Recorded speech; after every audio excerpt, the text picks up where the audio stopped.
នឹកដល់អូនសុំទោសដល់កូនចិត្តមួយនេះភ្លេចអូនមិនបានទោះមានអ្នកថ្មីលោកប៉ុណ្ណាចិត្តនៅជាប់តានភ្លេចមិនទាន់បានឈឺណាស់សង្សារថ្មីល្អតែមិនដូចក្បែរសង្សារចាំងអារម្មណ៍ពេលខ្លាំងអូនអ្នកថ្មីមិនលះដាក់គ្នាច្រមកជាប់ធ្វើតែបេះដូងបែរនឹកពុំងារឬក៏ខ្ញុំជាមនុស្សអាត្មានិយម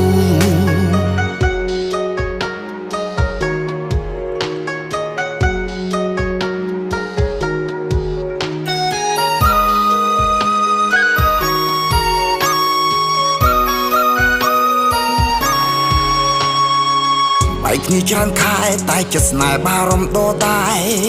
សូបិនឃើញតែអារម្មណ៍ឆ្លួពេលនៅចិត្តគ្នាប្រច័ណ្ឌខ្វែងគុំ